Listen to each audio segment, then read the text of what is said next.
Hey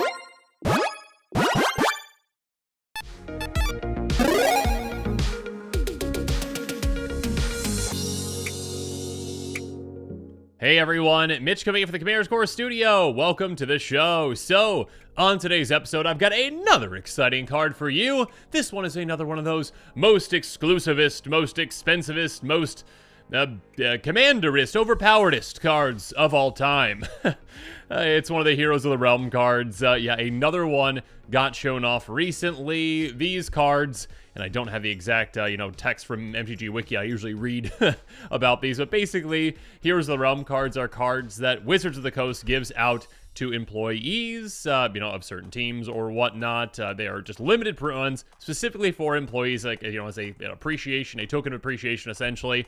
So, yeah, these cards do exist physically. They've got a different back, and I've probably either already shown the back of the card or, I'm showing it currently, depending on how I edit this. But yeah, they are, again, very unique cards. They are extremely rare, and again, they are not, like, for sale to the public, essentially, right? They're not any kind of product.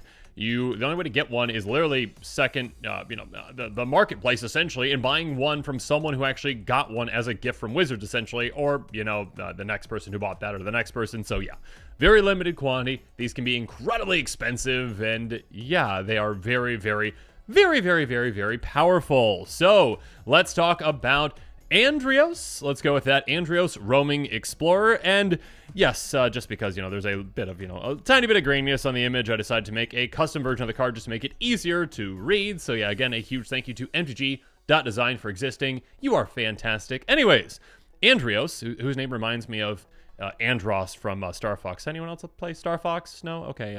Uncle Andros. No. Okay, anyways. Andrios, Roaming Explorer is a 4/3 legendary artifact creature wizard with reach that costs 5 and a green. As long as Andrios is attacking, tapped creatures you control with base power and toughness 4/3 have base power and toughness 16/9. And tap, add Wooburg. Creature spells you spend this mana to cast have their base power toughness become 4/3. So, I mean, this, is an incredibly powerful effect. And I just want to mention, I believe that, when they're giving these kind of, Here's the Realm cards out, it's, specifically designed for specific teams. I would assume this is like an MTG Arena team, because, this is kind of, I believe the reference is, like 4/3 and 16/9. That's like aspect ratios.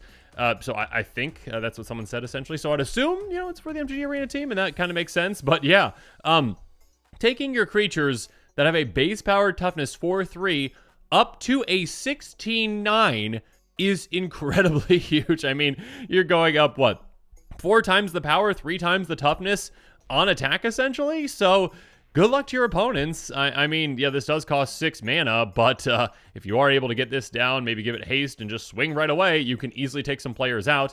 Also, that second ability is massive. Being able to tap for 5 mana, I mean, that's basically like, what Giganta does, essentially, right? But Giganta has that requirement that you can only spend it on, non-generic cost. This one does not have that requirement, and also it has an added potential, benefit, let's say, by making the creature spells that you cast with it into 4/3s. So, obviously, if you're going to use that, you could use it on creatures that you'd be making larger, So, yeah, any creatures that you're casting that might be tinier, you can just make into 5/3 so they can benefit again from your ability. So even if you're casting a creature, let's say it's a 1/1, you use this mana to cast it, it becomes a 4/3 when you're attacking with it, as long as it doesn't have vigilance and it's tapping, essentially, right, with Andrios. Yeah, they all become 16/9s. So that 1/1 you probably spent 1 mana on can become a 16/9 if that's the direction you want to go. Now, of course, you really could just kind of lean heavily into this and just, go 4/3 tribal as well, if you really want to do that. And there's also ways to, take advantage of power too that we're going to talk about. But yeah, very powerful. Oh, and also there's some combos we're going to talk about too, because yeah, adding Wooburg on tap is pretty massive. But yeah, there are some fantastic card combinations that we can talk about that work really well with this commander. I will mention again, if like me, you never expect to actually see this card physically in front of you, because again, it's going to be incredibly exclusive and incredibly expensive. Well, and you don't want to, fork over how much, you have to pay on the secondary market for it. Just proxy it. Just proxy it. Because, I mean, like, everyone in Commander is okay with proxies. And Wizards themselves recently sold proxies, right, with MTG 30th edition. So they're completely okay with proxies too, right? That's exactly what they are saying with that. So, with that, kind of sidetrack right there. Now let's talk about some budget buys to consider with these cards. And again, when it comes to budget buys, I'm talking about cards that are within my budget even, so less than $1 per card. And there are a lot of fantastic ones that work well with this. Let's jump into it. First up, the first creature that actually came to my mind was Champion of Wits. Don't ask me why, I just did. It's a 2/1 for 3 and a blue that has when it enters the battlefield, it may draw cards equal to its power. If you do, discard 2 cards. So, again, normally this would just be, draw 2, discard 2. So essentially, loot 2.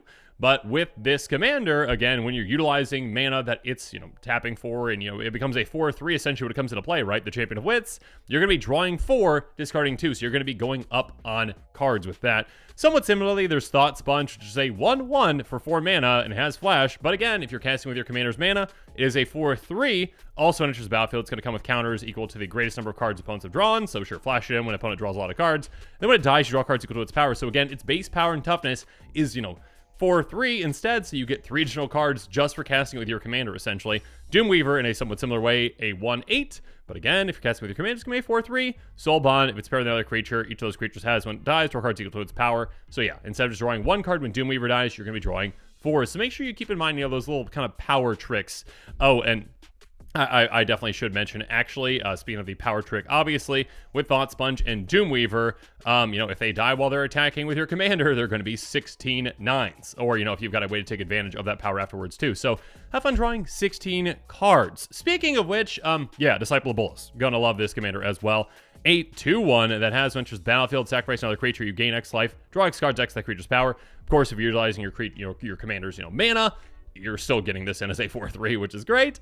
But also, you sacrifice, one of your creatures most likely after combat, after it already has 16 power, draw 16 cards for 4 mana.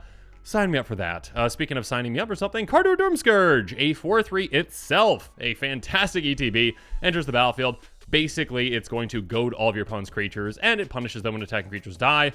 Yeah, your opponents are going to be very, very, very, very, very gone when they have to swing out with their creatures. And then you're left wide open on your turn to swing out with your 4/3s, which turn into 16 9s. They're going to be gone. Temur Sabertooth, another 4/3 that is fantastic, and one that can help you take advantage of ETBs like these. Bounce creatures back to your hand, it gets indestructible. Great! So yeah, you can really take advantage of ETBs with that, or protect things too. Moving on, Archetype of Aggression is another one that came to mind. It's just a 3/2, but again, it's going to be a 4/3, so nice. A slight benefit, right? +1/+1.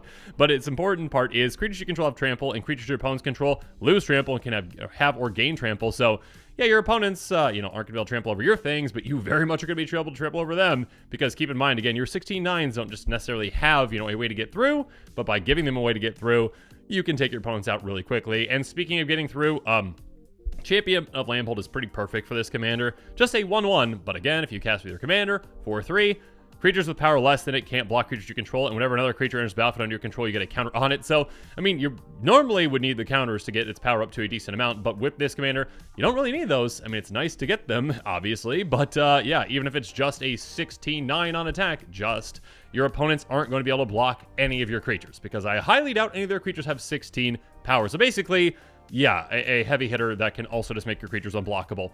Gonna be great. Speaking of great, I think this is the last card on the budget buys, but yeah, Crab Umbra, quite a good card to consider for this commander as well.